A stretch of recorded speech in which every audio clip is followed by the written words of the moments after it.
नवीन नवीन बच्चे नवीन नवीन अवस्था में जब ये अभ्यास पूर्वाभ्यास भोगों का जागृत होता है तो ये हमको शिक्षा देता है अंदर से गलत। अगर भोग लूं तो शांति मिल जाएगी, भोग लूं तो प्रसन्नता मिल जाएगी, सुख मिल जाएगा। शास्त्र कहता है न चेन्द्रियाणाम भोगाभ्यासेन वै तृष्णम कर्तुम शक्यम। आज आदर्श शास्त्र नहीं रखे जा रहे, आदर्श ब्रह्म ऋषि नहीं है, आज आदर्श विदेशी सिद्धांत है। भोगाभ्यास, विलासिता, मनमानी आचरण। नहीं नहीं भाई, ये गंगा यमुना का परम पावन भगवद अवतारों से परम पवित्र भारत देश है।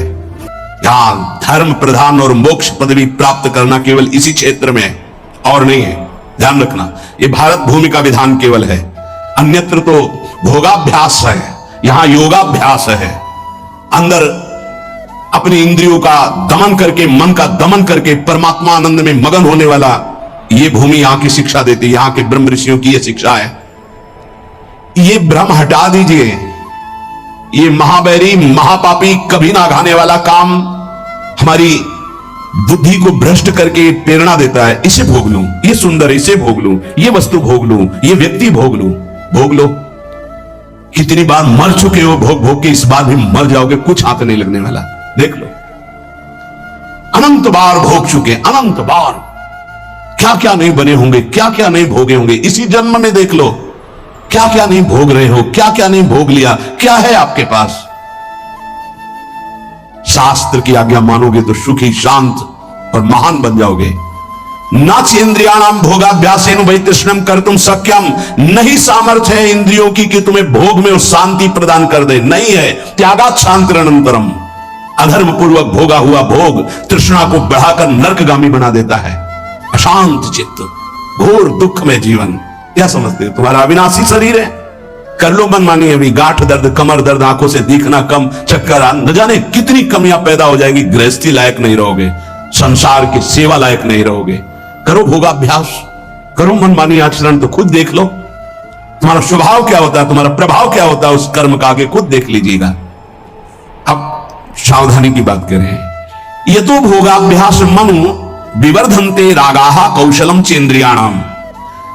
अब जैसे जैसे वो भोग भोगने में युक्त होता है तो उसकी इंद्रियां भोगाभ्यास के कला कौशल से प्रवीण होती हैं। शास्त्र है ये तो भोगाभ्यास मनु विवर्धन्ते रागाः कौशलम चेन्द्रियाणाम।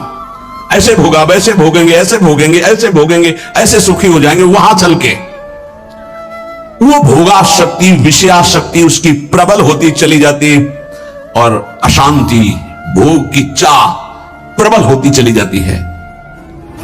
चला था कि भोग लेंगे तो शांति मिल जाएगी, हो गया उल्टा। तस्माद अनुपाया सुख से भोगाभ्यास।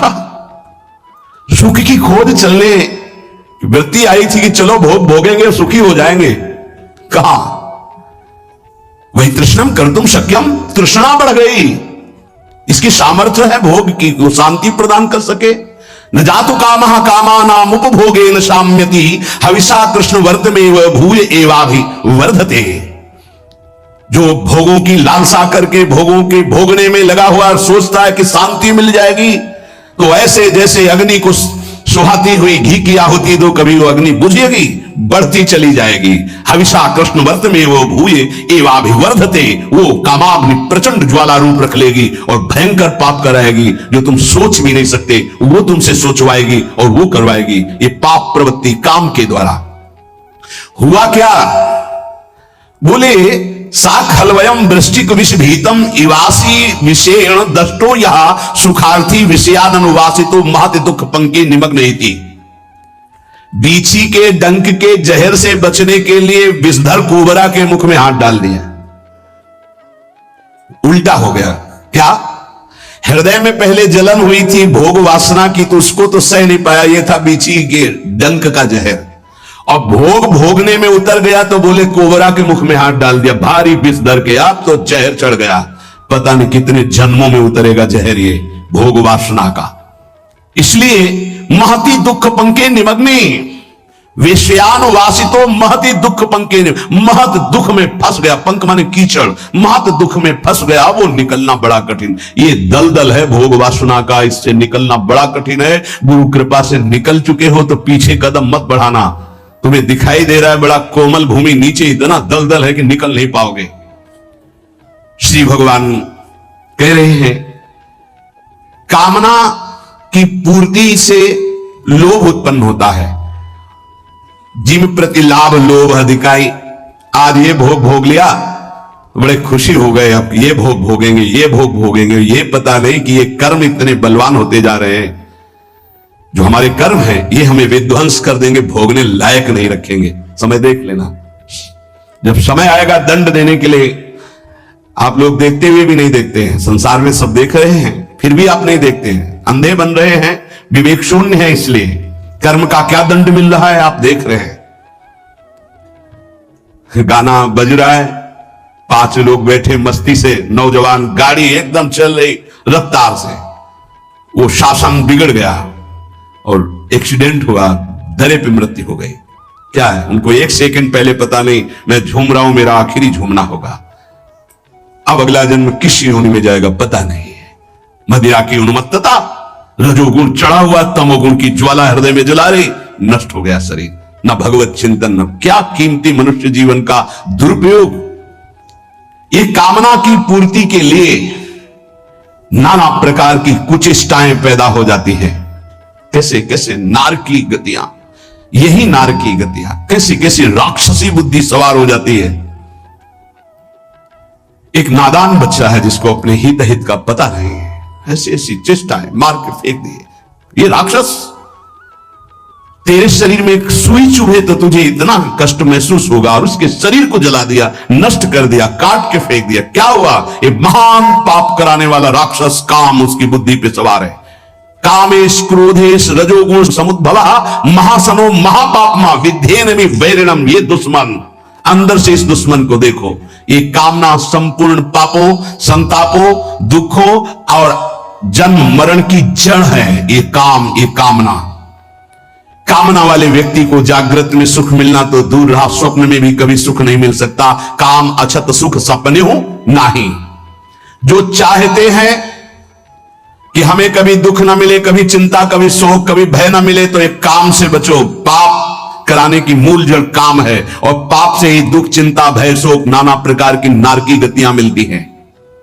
नाशवान पदार्थों के भोगों की ये कामना तुम्हारी बढ़ती चली जाएगी, कभी तृप्त नहीं होगी। अविनाशी परमात्मा की प्राप्ति के लिए तुम्हें मानव देह मिला था।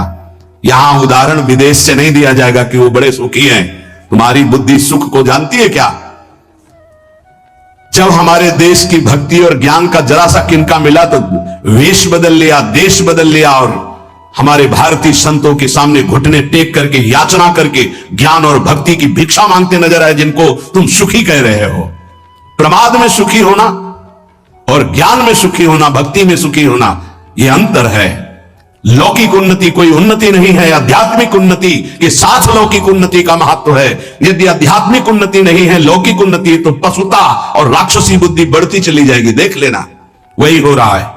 अध्यात्म को, शास्त्र को, ब्रह्म ऋषियों के वचनों को अगर प्रमाण माना जाएगा तो हम भारतीयों का जीवन उन्नतिशील, परम पवित्र, धैर्यवान होगा। हमारा देश धर्मयुक्त रहा है, धर्मयुक्त है, आगे भी धर्मयुक्त रहेगा, क्योंकि कभी धर्म का नाश नहीं हो सकता। धर्म सनातन है। हां, कम हो सकता है, धर्म को धारण करने वाले कम हो सकते हैं, लेकिन ऐसा नहीं हो सकता अभी। हां, आगे चलकर 4,32,000 है, जब आखिरी में आएगा तो भ्रष्टाचारा सब संसारा, धर्म सुने नहीं काना। उस समय भले हो, अभी तो ऐसा नहीं। एक से एक महान धर्मात्मा, महात्मा पुरुष हैं।